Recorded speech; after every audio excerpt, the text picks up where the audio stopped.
Good morning. आपका स्वागत है हमारी YouTube चैनल में जिसका नाम है ऋषभ की कक्षा। आज हम कुछ पढ़ेंगे, थोड़ा आगे बढ़ेंगे। देखते हैं आज हम क्या पढ़ते हैं।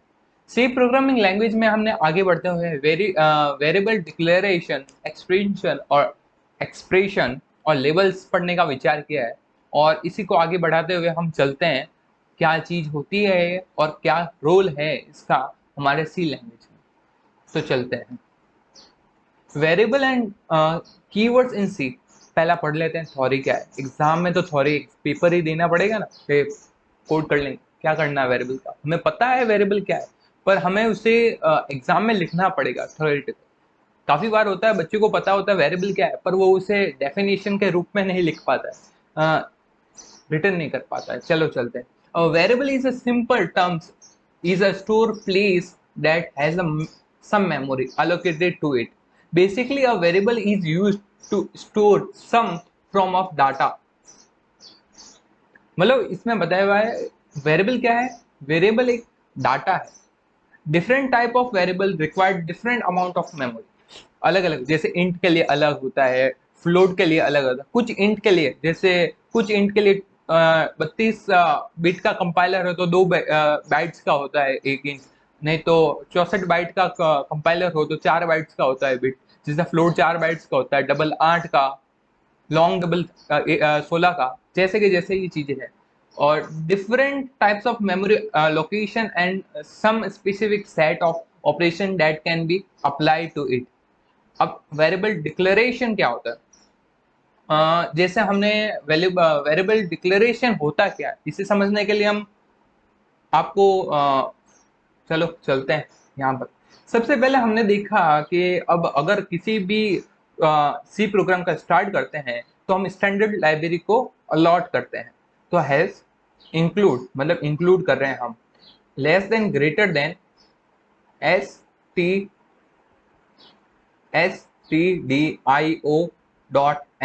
ये स्टैंडर्ड लाइब्रेरी है। Input output dot header file, standard library input output header file. फिर मेन फंक्शन को अलॉट करते हैं।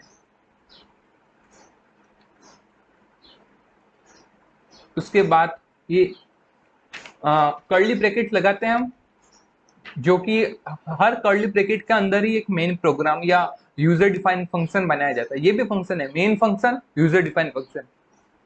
मेन फंक्शन में हम इंट, अगर ए लिखकर सेमी कॉलन लगाते हैं, मतलब ए डिक्लेयर हो चुका है, इंट ए डिक्लेयर हो चुका है।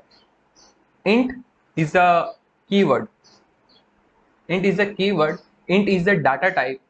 इंट, और इंट ने एक टाइप का वेरिएबल डिक्लेयर कर दिया, इसे कहते हैं डिक्लेरेशन। और उसके बाद हम जाते हैं डेफिनेशन क्या होती है। डेफिनेशन के टाइप वेरिएबल ए, मल्टीप्लीकेशन। और मैंने एक रूल बताया था आपको, सिंपल सा रूल, कि हम कोई भी, जैसे हम एक डिक्लेयर करते हैं कोई भी वेरिएबल, जैसे ऋषभ, ऋषभ किया डिक्लेयर। अब जैसे हमारे चैनल का नाम ही देखे, ऋषभ की कक्षा और सेमीकोलन, हम इसे डिक्लेयर नहीं कर सकते हैं क्योंकि ये डिक्लेरेशन रूल के सख्त खिलाफ है। डिक्लेरेशन रूल कहता है कि बीच में स्पेस नहीं होना चाहिए, बीच में स्पेस नहीं होना चाहिए। तो हमें एक चीज लगानी पड़ती है जिसे कहते हैं, डंडिया लगानी पड़ती है जिसे कहते हैं हम जो भी कहते हैं, भूल गया मैं। हम ऐसे डिक्लेयर करते हैं लगभग। और देखते हैं, आगे जाते हैं। वेरिएबल नेम इज, अंडरस्कोर कहते हैं उसको, अंडरस्कोर कहते हैं। हम बिना अंडरस्कोर, हम स्पेस देकर किसी भी वेरिएबल को डिक्लेयर नहीं करते, हमें अंडरस्कोर लगाना पड़ता है। और हर वेरिएबल का पहला अक्षर, पहला वर्ड, पहला जो अल्फाबेट होता है वो अल्फाबेट ही होना चाहिए, डिजिट नहीं होना चाहिए। ये रूल है, या तो अंडरस्कोर होना चाहिए या अल्फाबेट होना चाहिए, और नंबर नहीं होना चाहिए, मतलब डिजिट नहीं होना चाहिए, और बीच में स्पेस नहीं होना चाहिए। कोई भी वेरिएबल हम डिक्लेयर करते हैं तो वो कीवर्ड नहीं होना चाहिए। कोई भी वेरिएबल, कीवर्ड्स क्या होते हैं, रिजर्व वर्ड। जैसे गो टू, इंट, फ्लोट, ऐसे वर्ड नहीं होने चाहिए। अब जैसे हम इंट भी, फ्लोट एक कीवर्ड है, फ्लोट, फ्लोट नाम का हम वेरिएबल डिक्लेयर नहीं कर सकते, इनटू नाम का वेरिएबल नहीं डिक्लेयर कर सकते, ठीक है। और हम और मतलब कोई भी कीवर्ड का हम वेरिएबल डिक्लेयर नहीं कर सकते। हम वेरिएबल डिक्लेयर कर सकते हैं जो कीवर्ड से हटके हो, अलग हो, और डिजिट नहीं होती इसमें। अब डेफिनेशन में जाते हैं, अंडरस्कोर लिखा हुआ है, देख लो यहाँ पर, however the must not start a number with a number, number के साथ स्टार्ट नहीं होना चाहिए, ये है। अब कुछ आगे देखते हैं, डिफरेंस बिटवीन वेरिएबल डिक्लेरेशन और डेफिनेशन। एक बार मैं पढ़कर बता देता हूँ। Variable declaration refers to a part where a variable is the first declared or introduced before its first use. Declaration of variable types is also done in the part. A variable a definition is a part where the variable is assigned a memory location and a value. Most of the time, variable declaration and definition are done together. Below the C program for the better classification. मैं बताता हूँ इसमें क्या होता है। जैसे हमने ये वेरिएबल डिक्लेयर कर दिया, मैंने बताया इंट ए, फ्लोट, देखो दो चार करके बताता हूँ, फ्लोट, फ्लोट बी, फिर कैरेक्टर सी, हमने बहुत सारे वेरिएबल डिक्लेयर कर दिए, एक इंटीजर, एक फ्लोट, एक। पर काफी बार क्या होता है, काफी बार होता है डेफिनेशन, मतलब क्या होता है कि कोई भी वैल्यू को असाइन करना। ये अभी हमने वेरिएबल तो डिक्लेयर कर दिए, पर इन मेमोरी अभी भी खाली है इनकी। Variable, variable is a memory, memory location के इस वेरिएबल इज अ मेमोरी, पर अभी भी इनकी मेमोरी खाली है, हमें इसमें कुछ पढ़ना पड़ेगा। अब रूम खाली है तो खाली रूम का क्या लोकेशन, क्या फायदा, खाली तो खाली होता है। तो हमने एक असाइंड किया, कोई वैल्यू असाइंड की, जैसे इसमें ये इंटीजर है तो इसमें किया 19, ठीक है, 19। फ्लोट में हमने किया असाइंड 5.5, 5.5। और कैरेक्टर में हमें असाइंड किया,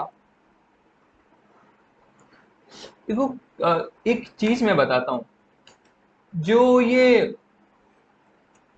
कैरेक्टर होता है ना, वो ऐसे नहीं लिखा जाता है, वो सिंपली ऐसा नहीं लिख सकते 5.5 19 है, इसे लिखने का तरीका थोड़ा अलग है। आप समझो कैसा है इसका तरीका।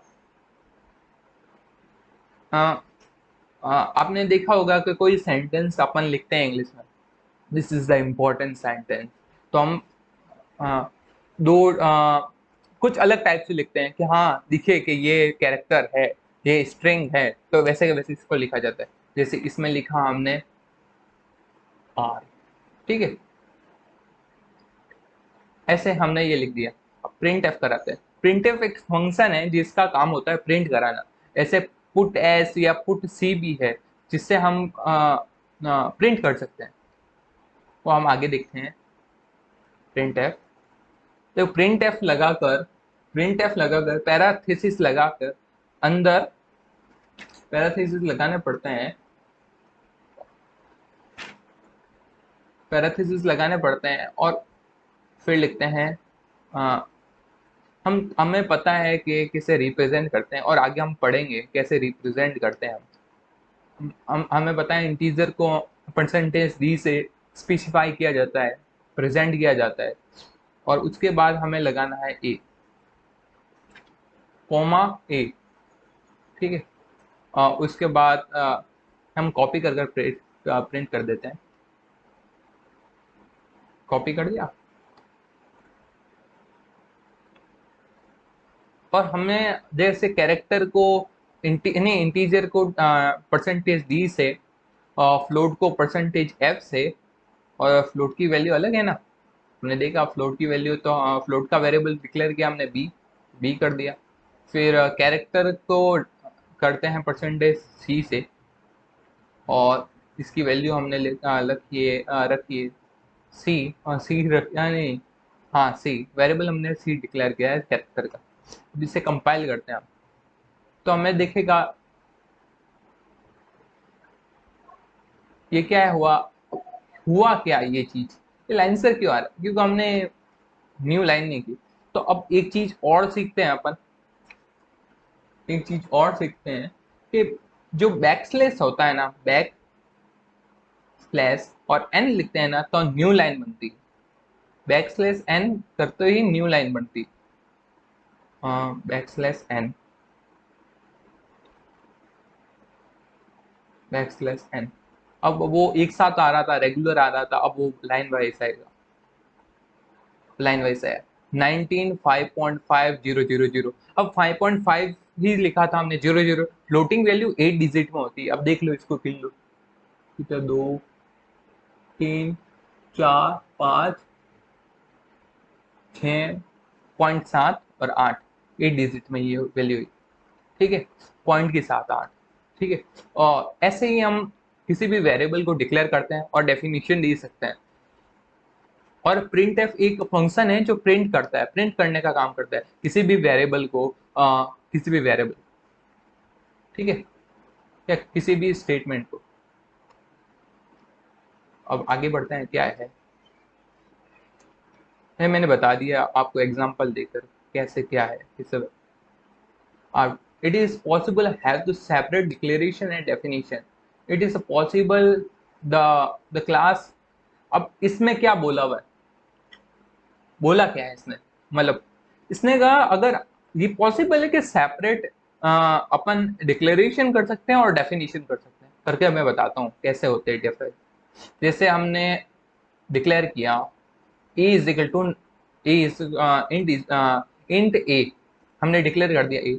हम नीचे जाकर या स्पेस दबाकर कोई नई लाइन में कहाँ पर भी प्रोग्राम में, कहाँ पर जो मेन फंक्शन में डिक्लेयर कर देते हैं वो कहाँ पर भी मेन फंक्शन के अंदर ही A is equal to 19, 8 is equal to 5 declare कर देते हैं अपन। तो अपन देखते हैं आज प्रिंट होता है, ये देखो ये सेपरेट डिक्लेरेशन और डेफिनेशन हमने दोनों अलग अलग दी। डेफिनेशन क्या होती है, असाइन करना कोई वैल्यू या कोई वैल्यू बताना कि तुम ये बनोगी, तो 5 5.555 ऐसा हो जाता है। कुछ आगे और पढ़ते हैं, हमने अभी तक आए हैं क्या रूल्स ऑफ, इसमें बताया हुआ वही वेरिएबल को हम अल्फाबेट डिजिट अंडरस्कोर लिख सकते हैं, स्टार डिजिट से नहीं कर सकते हैं। No wide space is allowed within the variable name, बस वही चीज है, स्पेस नहीं होना चाहिए, अंडरस्कोर होना चाहिए, अंडरस्कोर होना चाहिए, ऐसी चीजें हैं। और हम आगे बढ़ते हैं, बहुत सारी चीजें और सीखेंगे।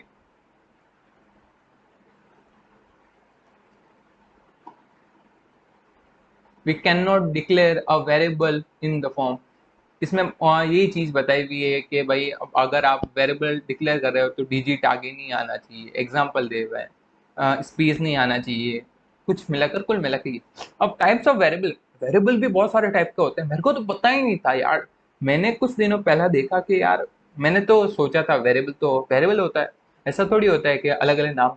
पर काफी बच्चे फंस जाते हैं एग्जाम में, नाम आता है लोकल वेरिएबल क्या होता है, ग्लोबल वेरिएबल क्या होता है, रैंडम वेरिएबल क्या होता है, और ऑटो वेरिएबल क्या होता है, स्टैटिक वेरिएबल क्या होता है। बच्चे फंस जाते हैं, पर है कुछ नहीं है, बस सिंपल है, बहुत सिंपल है। Types of variable, local variable, a variable that is declare and used inside the function और the block is called a local variable. मैं बताऊं क्या होता है लोकल वेरिएबल, जो मेन फंक्शन के अंदर डिक्लेयर होता है या किसी फंक्शन के अंदर डिक्लेयर होता है, जैसे इंट ए।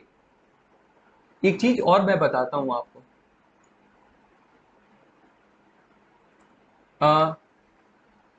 एक चीज बताता हूं आपको, डबल स्लैश करते हैं ना तो हम कोई भी नोट लिख सकते हैं, लोकल वेरिएबल, वेरिएबल, ये लोकल वेरिएबल, ठीक है, जो किसी फंक्शन के अंदर डिक्लेयर होता है उसे लोकल वेरिएबल कहते हैं। एग्जाम्पल मैं बताऊं, ये देखो, किसी फंक्शन, मतलब एक फंक्शन बनाया, void फंक्शन और int x is equal to 10, इस इज a लोकल वेरिएबल। कोई भी फंक्शन अपन खुद यूजर डिफाइन हो या मेन फंक्शन हो, कहां पर भी किसी फंक्शन के अंदर डिक्लेयर किया जाने वाला वेरिएबल लोकल वेरिएबल होता है, ये चीज याद रखनी है, ठीक है।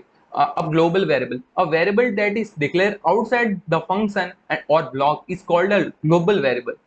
अब मैं चीज बताता हूँ आपको, what is a global variable. हाँ, चीज मैं आपको लिखकर बताता हूँ। जैसे ये जो हमने इंट ए डिक्लेयर किया है यहाँ पर, हम ये इंट ए डिक्लेयर करेंगे बाद, इंट इंट ए, ठीक है। अब देखते हैं क्या क्या होता है। कुछ वैल्यू है 5, ये ग्लोबल वेरिएबल हो गया भाई। जो किसी फंक्शन, भले मेन फंक्शन हो या यूजर डिफाइन फंक्शन हो, जिसके बाहर हो,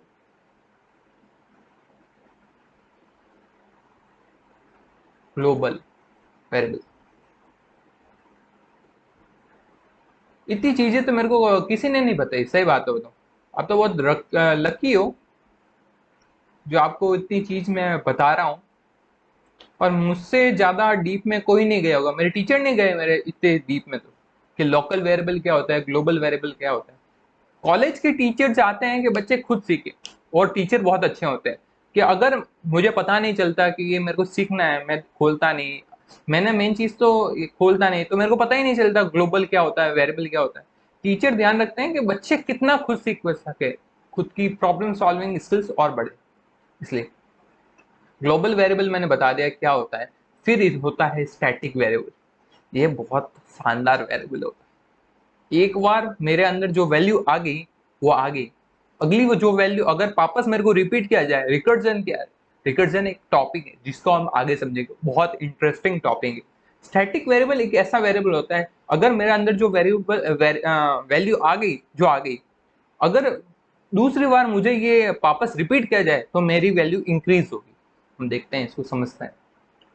बहुत अच्छा फंक्शन है, मेरे को भी नहीं पता था क्या होता है यार ये इतना खतरनाक चीज, मेरे को पता ही नहीं था यार।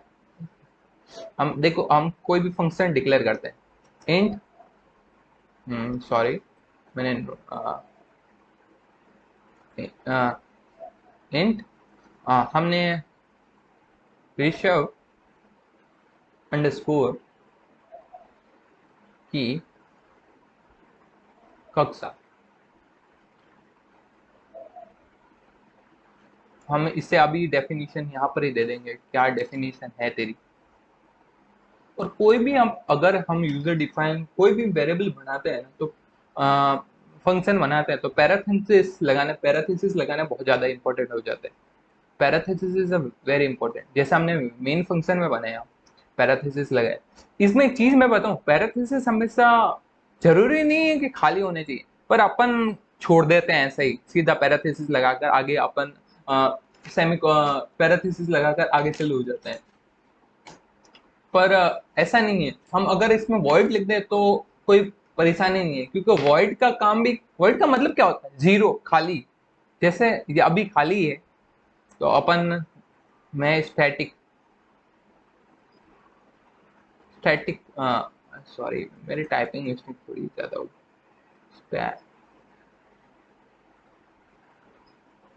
स्टैटिक स्टैटिक वेरिएबल लिखने हैं, ऋषभ बनाया, जैसे स्टैटिक वेरिएबल ऋषभ डिक्लेयर किया,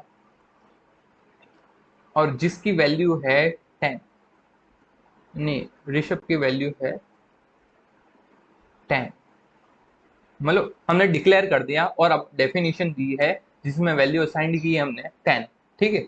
अब मैंने क्या किया, इस फंक्शन को, ऋषभ की कक्षा है, ये फंक्शन उठाया यहाँ पे, कॉपी किया, ये सब करने के बाद यहाँ पर प्रिंट किया, सेमीकोलन लगाया, प्रिंट किया, सेमीकोलन लगाया, मतलब पेस्ट किया है, समझ लो आप, सेमीकोलन लगाया। 3 बार मैंने इस फंक्शन को कॉल किया, कॉलिंग फंक्शन है, देखो ये चीज कुछ अलग है। क्या अपन यूजर डिफाइंड फंक्शन बनाते हैं ना, ये चीज आगे पढ़ेंगे। मैं किसी मेन फंक्शन के अलावा जो भी फंक्शन बनाते हैं ना, तो हम मेन फंक्शन में कॉल करना पड़ता है, ये चीज हम आगे पढ़ेंगे, ये बहुत इंटरेस्टिंग चीज है। C is the very interesting subject. Subject भी है और लैंग्वेज भी बहुत अच्छी है, इंग्लिश से ज़्यादा अच्छी है ये लैंग्वेज, इंटरेस्ट लो तो। ऐसे तो इंग्लिश भी अच्छी है। अब देखो इसमें प्रिंट तो करना पड़ेगा ना, प्रिंट एफ, ये आगे बताऊंगा। ये भी एक, बहुत अच्छा चीज है। अब देखते हैं, आगे देखते हैं, फंक्शंस में पढ़ेंगे हम। Rishabh value is, Rishabh value is, present करते हैं परसेंटेज डी को। आपको पता है हमने इंट स्टैटिक वैल्यू बनाई है, देखो स्टैटिक, स्टैटिक इंट लिखना पड़ेगा हमें, स्टैटिक इंट ऋषभ, ठीक है। परसेंटेज डी से रिप्रेजेंट करते हैं, और देखो क्या होता है। ओ सॉरी, मुझे किसकी नाम लिखना था, ऋषभ का। ऋषभ वेरिएबल का नाम लिखना होता है, वेरिएबल का नाम लिखना होता है कॉमा लगा कर, ठीक है। आप समझ लेना, कभी कोई गलतियां इंसान से होती है, मुझसे हो जाती है बहुत सारी गलतियां। तो 5, 5.5। अब मैंने एक गलती और कर दी। मैंने क्या गलती की, ये चीज तो आप समझ सकते हो।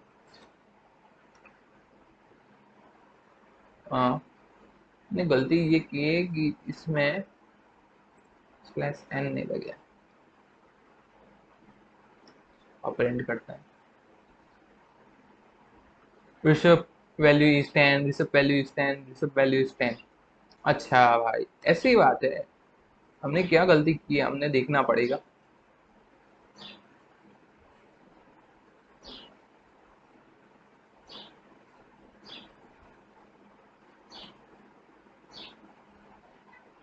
गलती हमने क्या की, चलो प्रोग्राम चेंज करते हैं।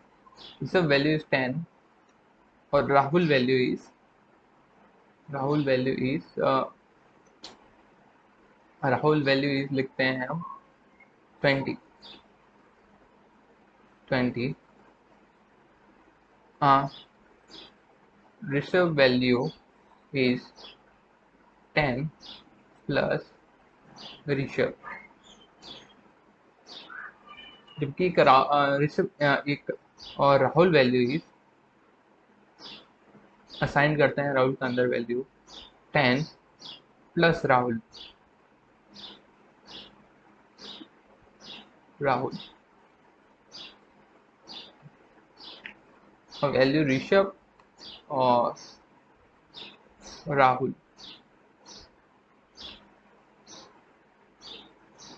राहुल।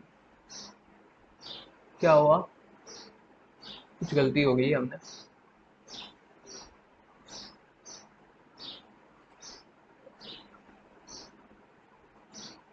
राहुल, ठीक है। हाँ, राहुल को कौन रिप्रेजेंट करेगा यार। हाँ, सीधा हम स्लैश डी लगा देते हैं,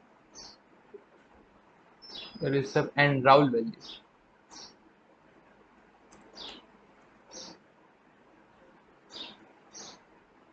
value values are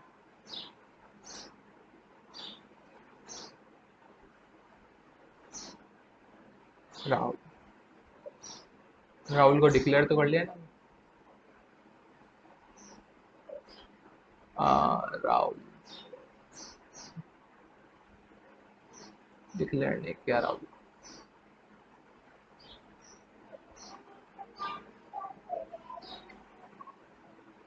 Rahul and Rishabh value are 20, 30, 20, 30, 20, 30। ये तो यार चीटिंग हो गई यार मेरे साथ, काम ही नहीं कर रहा यार स्टैटिक इंट। हमने कुछ ना कुछ तो गलती की है। स्टैटिक इंट, हाँ काम ही नहीं कर रहा है यार, ऐसा कैसे हो सकता है, कल तो काम कर रहा था। वापस देखते हैं क्या गलती कर ली हमने।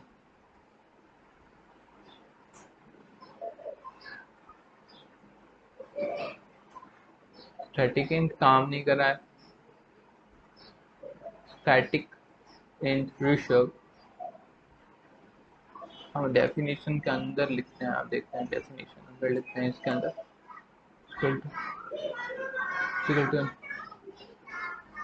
अब देखते हैं क्या होता है।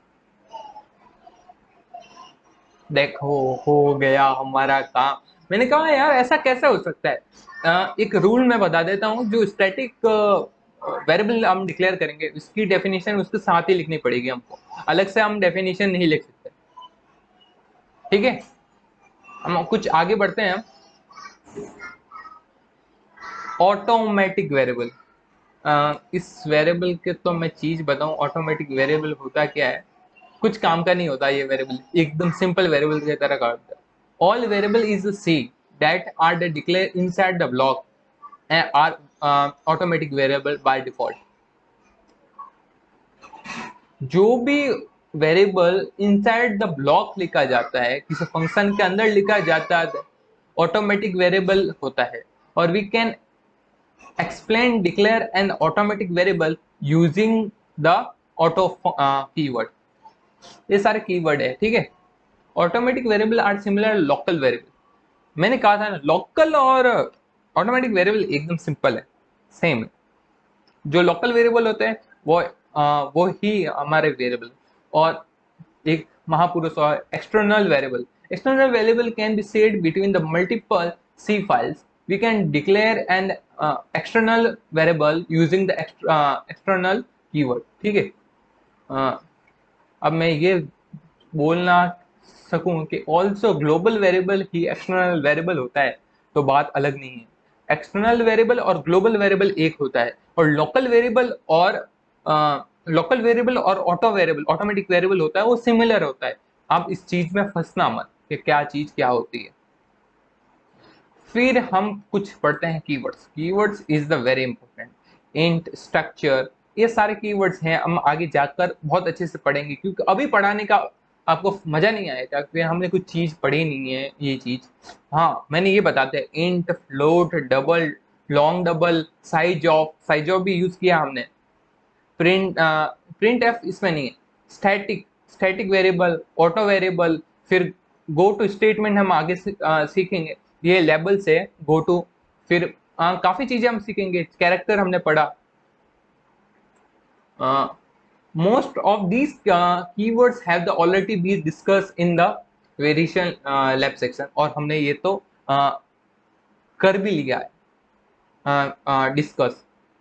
Data types, storage classes and control statement functions are.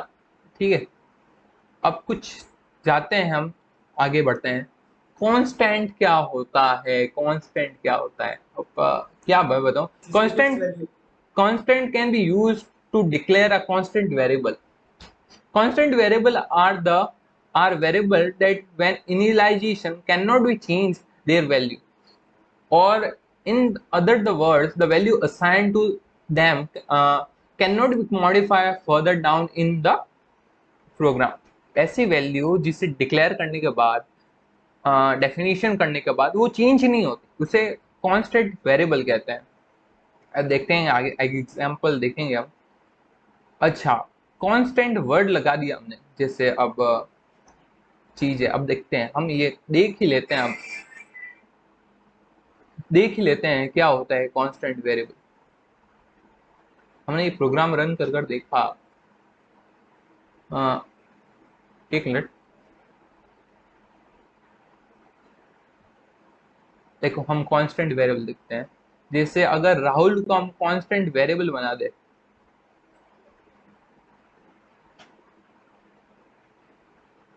Constant variable बना दे, तो राहुल, मैंने राहुल का अगला लिखा है, Rahul is equal to 10 plus Rahul. अब देखते हैं ये होता है नहीं होता है। राहुल की वैल्यू है ऑलरेडी 20। अब ये वैल्यू है रियली ओनली वेरिएबल राहुल। ये अब राहुल का ये स्टेटमेंट गलत हो रहा है हमारा, क्योंकि ये कांस्टेंट वेरिएबल कह रहा है भाई कि राहुल एक कांस्टेंट वेरिएबल है जिसकी डेफिनेशन कभी मॉडिफाई नहीं हो सकती, कभी चेंज नहीं हो सकती। तुम ये स्टेटमेंट कैसे लिख सकते हो इस चक्कर में। अगर मैं कांस्टेंट हटा दूं तो राहुल ऑटोमेटिक ऑटोमेटिक मतलब कंपाइल हो जाएगा, कंपाइल हो गया 0 एरर के साथ, राहुल की वैल्यू आ गई। काफी चीजें होती है जो हम पढ़ नहीं पाते। पहले तो मैंने सोचा था मैं पढ़ा रहा कैसा हूँ, फिर मैंने समझा है कि काफी बारीकी से पढ़ा रहा हूँ। हर चीज मैंने कवर की है इसमें। कुछ अपनी ही तारीफ कर रहा हूँ तो गलत बात है। एक्सटर्नल एक्सटर्नल सिंपली मतलब ये ऐसे होते हैं, external simply tells us that the variable is defined elsewhere and not within the same block where is used basically. The value is assigned to it in the different block and can be overwritten change in the different block. मतलब इस चीज में यही चीज समझाई हुई है कि ऐसे वेरिएबल जो डिक्लेयर करने के बाद जो मॉडिफाइड हो सकते हैं, जिसे एक्सटर्नल वेरिएबल कहते हैं, कांस्टेंट नहीं होते हैं वो। फिर स्टैटिक वेरिएबल, स्टैटिक, ये चीजें हम पढ़ चुके हैं, फिर भी ये वापस रिपीट हो रही है। Static keyword is used to declare static variable which popularly used will writing a C program. मतलब हम राइटिंग करते हैं ना सी प्रोग्राम, तो स्टैटिक वेरिएबल बहुत ज्यादा पॉपुलर है, यूज होता है। ग्लोबल वेरिएबल भी बता दें, global static variable can be होता है और ज्यादातर यूज नहीं होता है, ये हमने चीज पढ़ी है। वॉइड क्या होता है? वॉइड एक खाली है, ये कीवर्ड है। वर्ड मीन्स खाली, कोई भी चीज खाली हो या उसको छोड़ दो या वर्ड लगा दो, ऐसा फंक्शन जो खाली हो, जो मेमोरी अलॉट नहीं करे, उसे वर्ड लगाकर छोड़ दिया जाता है। हम एक चीज और देखेंगे वर्ड के साथ। और टाइप डेफ, टाइप डेफ देख लेते हैं हम क्या होता है। लगभग हमारा आज वेरिएबल एंड कीवर्ड्स कंप्लीट होने वाले। Type def is the used to give a new name to already existing in the over custom and data. मैंने ये चीज, ये जो मेरा डाटा है, मैंने जो ये इकट्ठा किया मटेरियल, ये मैंने नेट से उठाया। पर मैं ये देख रहा था कि ये जो टाइप डेफ है, ये मेरे थोड़ा काम कम कर रहा था। ये टाइप डेफ होता है क्या है मैं बताऊं। टाइप डेफ होता है जब आप बड़ी मेमोरी अलॉट करते हो, long long double double long, ऐसी मेमोरी अलॉट करते हो, तो ये टाइप डेफ यूज करते थे। पढ़ लेते हैं क्या होता है। Typedef is use to give a new name, कभी भी नया नेम लिखने के लिए, टू एन ऑलरेडी एग्जिस्टिंग और even a custom data type. ऐसा नया नेम लिखने के लिए जो ऑलरेडी एग्जिस्ट हो, तो हम टाइप डेफ लेते हैं। जैसे दो वेरिएबल है, एक राहुल है और राहुल नाम का एक और नया वेरिएबल बनाना है, तो I think typedef use लेते हैं। ऐसा ही है। Like a structure, it comes up very handy at times. For the example in the keys, when the name of the structure defined by the u is the very long। अच्छा, कुछ structure बहुत long होते हैं, उसके लिए इस्तेमाल किया जाता है। मेरे को समझ में नहीं आया टाइप डेफ, मेरे क्या है पीसी में काम नहीं कर रहा है। तो हो गया हमारा लेक्चर कंप्लीट, और आज हमने वेरिएबल एंड कीवर्ड्स पढ़े हैं, वेरिएबल डिक्लेरेशन। और आज की क्लास आई थिंक इम्पोर्टेंट है बिगिनर्स के लिए, बेसिक। इसमें मैंने कोशिश मतलब मैंने सारी कोशिश की है कि आपको अच्छे से समझ में आए कैसे डिक्लेयर करते हैं, डिक्लेरेशन किसे कहते हैं, डेफिनेशन किसे कहते हैं, स्टैटिक और लोकल वेरिएबल किसे कहते हैं, और ग्लोबल वेरिएबल किसे कहते हैं, ऑटोमेटिक वेरिएबल किसे कहते हैं। जिसे बारीकी से कोई चीज़ पढ़नी हो तो ये बहुत इंपॉर्टेंट क्लास है। बाकी मैंने शुरुआत में ये नहीं पढ़ी तो मेरी गलती थी, बाकी आज मुझे ये पता चला तो बहुत इंपॉर्टेंट चीज़ है। कोई भी आपको पूछ ले कि हाँ वो क्या चीज़ होती है, हमें पता नहीं, इससे अच्छा तो चीज़ ये है कि हमें पता है वो चीज़ वो है क्या। तो thank you for watching my video, subscribe me, subscribe my channel, like my channel.